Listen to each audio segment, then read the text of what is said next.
Yeah. I think we really need to understand the root cause of the problem. Okay, I think we need to really rewrite the narrative of the water crisis that this country is facing. As Dr. Basin has rightly pointed out, that we are actually heading towards becoming a water scarce country. And if you really look at today, we are already a water stressed country because per capita water availability is close to about 1,400 cubic meter, right? India is perhaps one country, if you really look at, the water crisis, I think, is much bigger than perhaps we understand it. Uh, Almost every state in this country has a interstate water dispute. Most of the cities have a city water disputes. Most of the localities in the cities perhaps will have a interlocality water disputes, and within a locality you will have an inter-family water dispute. And I remember, I think 7, 8 years back, Ujjain city became the first one. The municipal corporation of Ujjain was the first one to say that we are not going to supply tap water to the citizens of Ujjain. So that is the kind of a crisis we are talking about. If you really look at India, geographically, we are surrounded with all our neighboring countries. We have a water dispute problem, whether it is Nepal, whether it is Bhutan, whether it is Pakistan, Bangladesh, China, all of them. And please understand one thing: there are 8 nuclear states in the world. 4 of them are in our vicinity: India, Pakistan, China, and Russia. So we are literally sitting on a time bomb. And the water disputes that we are having with our neighboring countries is much, much deeper. And therefore, I believe that we really need to understand where is the problem. We are talking about industry, which I believe, as per the government statistics itself, uh, who is the biggest consumer of the water? It is not industry. It is not the domestic sector. It is the agriculture. In fact, close to 80% of the water is consumed by agriculture. And mind well, there is not a single regulation as far as farmers are concerned. So the water is available free of, is available without any regulation. On top of it, there is a subsidy on water. There is a subsidy on electricity. There is a subsidy on the fertilizers and so on and so forth. And how do you expect that these farmers actually, will conserve water, and they happen to be the largest consumer of the water? If you really look at India, almost 140 million hectares of the land is the area under irrigation, and out of that, only 48% is irrigated, and 60% of that is irrigated through groundwater. So our crisis is really very, very deep and very, very big. India, for example, and whatever the food produce that we produce, almost uh, 44,000 crores of value of the food grain is actually wasted in India. And this amount is almost 150% of the budget allocation on the agriculture itself. Out of 260 million tons of total production, we waste around 80 million tons of the food grain production. What I'm trying to say, that the amount of water that gets wasted is enormous, and we are not able to do this. And please understand one thing: there is a water climate change nexus also there, and because of the global warming, people are saying that in a country like India, the wet days, which used to be around 45 days, they have reduced to almost 22 days. So if you really want to find a solution to such an enormous problem, we need huge amount of resources. But Dr. Sangle, I think it's useful over here, right? To tie these things together, right? So we talk about, of course, we have a water quantity issue, right? And water quantity issue in terms of even distribution we are talking about, right? And that's where we have all the disputes. The water quality issue, as we are talking about, and there is a role that corporates have to play, right? Now we have these industries, we have the regulations in place, we have certain amount of technology in place. Now the challenge, however, what we find is, and as Mr. Arun was also highlighting, is that we have sort of the model is not aligned, because for industries to take care of something which is essentially a cost for them right now, because they do not have any short-term benefits that are coming to them. So it essentially is a regulatory risk that they are trying to target over here. Alternatively, it could be a problem which could be a reputation risk because of the PR issues and other things which they are trying to tackle, right? Now, but at the same time, it's also an opportunity, because as we look when we talk about all the future, we in fact are talking with a lot of alarm over here, because the water quantity is something that is already scarce and it will continue to become more and more scarce. So the availability of water continues to become a challenge as we go forward. So for sustainability of any company, their being able to manage their water properly is something which is going to be very critical, right? Now, as Mr. Arun says, you have a payback period which is longer. The firms do not have access to financing at certain rates, which can actually give that kind of a, let's say, payback matching to them, right? The models of leasing has not really succeeded in country. We have one of our persons, Mr. Raman, who is in our discussion, and he just posted a comment that in some places like in Tirupur, where after a lot of litigations and issues, you in fact had the zero liquid discharge which was achieved.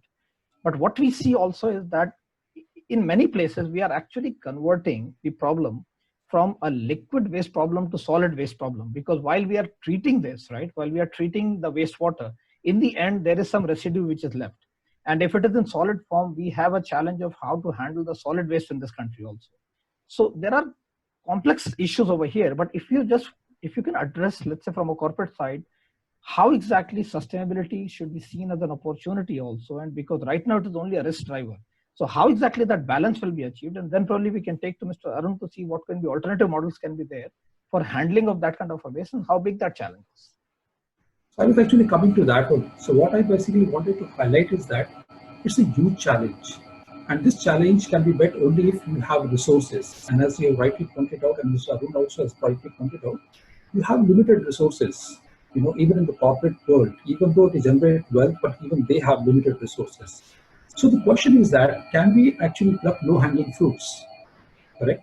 And we very clearly know that industry has already exhausted those possibilities within their premises. So therefore, we need to look at opportunities elsewhere. And that is precisely what I was trying to say is that, we have to look at out-of-box approach here. And what I was trying to look at is, for example, industry. There are various food and agriculture-related industries which actually are dealing with the farmers. If you really look at where the water gets wasted actually, because the farm size in India is very, very small. And because of that, the modernization of the farm is very, very costly. And therefore, we use more fertilizers, and because of that, we use more water. But what I'm trying to say is that if the corporates, at least those who are in the food and agriculture industry, start helping these farmers, in modernizing their, in these things, and thereby, if they are able to reduce the, the consumption of water substantially, additionally, what are we doing actually? We are actually creating, more amount of water which is available perhaps for the industry and those kind of things. So what I'm trying to say that just like we are offsetting, the carbon, emissions, similarly, if you provide that offsetting option to the industry, it is very easy for them to actually perhaps reduce the consumption of water in the irrigation sector, correct? And that is where actually corporate can play a much bigger role. So I think one is the offsetting mechanism, which is very, very. We can also approach the, the farmers through their supply chains and directly source, things from this, the farmers. So basically, you will develop a kind of a better relationship with them, and you can influence their agriculture practice, irrigation practice, and so on and so forth. Similarly, you have certain CSR initiatives. Many of these industries perhaps can adopt, the ponds. India has large amount of ponds. Today, these ponds are becoming dried actually. And through CSR initiatives, you possibly can, rejuvenate those ponds. So that is also one option that is available to you. And if you prevent food grain wastage, for example, warehousing. Now, if you really look at, as I said, almost 1/3 of the food production is wasted actually. So if you can provide a better distribution mechanism and the warehousing, that's new business opportunity for the industries because they already have those kind of things. A lot of logistics firms are there. So what I see is a great opportunity. But as I'm saying that, you're not directly addressing the problem perhaps in your premises because the technology perhaps today we are already reached saturation. And I believe that there are large amount of technologies which are already available today, but maybe they are not economically feasible as of now in your own premises. So therefore, we need to exercise the option of, helping the farmers, helping the, improving the irrigation practices, agriculture practices, and thereby conserve the water, okay? through that, I suppose we can address some of these problems. For example, in India, the micro irrigation technologies, whether it is sprinklers and it is drip irrigation, it is still not very popular. It is still not being practiced there. We still believe, half of our, agriculture, 52% of the agriculture basically is rain-fed, correct? So what I'm trying to say that seems to be an umpteen opportunities for the industry to actually help farmers and thereby solve the water crisis within the country, not only solving the problem within their premises. So when you talk about, now I'll come to the how it is going to help them. So if you really look at in the short term what companies can do, they can start conserving water within their companies as well as in the farmers. So that is going to give them a lot of benefits. For example, we need to really make some sort of a policy reforms where certain credit should be given to these companies who are helping these farmers, to conserve water. That is could be one thing. Similarly, if you encourage these conservative practices in your supply chain, help work with your farmers. So that also is going to create a good reputation for them. In a way, it is some kind of a stewardship that the stewardship kind of an approach is there. And we know that in 20-30 years, India is going to become water scarce. So what kind of, out-of-box approach is required to address these issues? I suppose we have to be really forward-looking. All I'm trying to say that the mindset which has created this problem, the same mindset will not be able to solve the problem. So we really have to go out of box, and the box I'm talking about is the water crisis. As I described that, it is a very, very serious issue, not just for the corporate, but for the entire humanity in this country. And that's the reason I suppose we have to look for a very innovative kind of an approach, because technology, of course, is there, but to implement that kind of a thing, we have, of course, regulations, we have all those kind of things, but we have seen that in the 70 years that has not helped us, correct? So therefore, I'm trying to say that we have to take a new route in order to address this problem.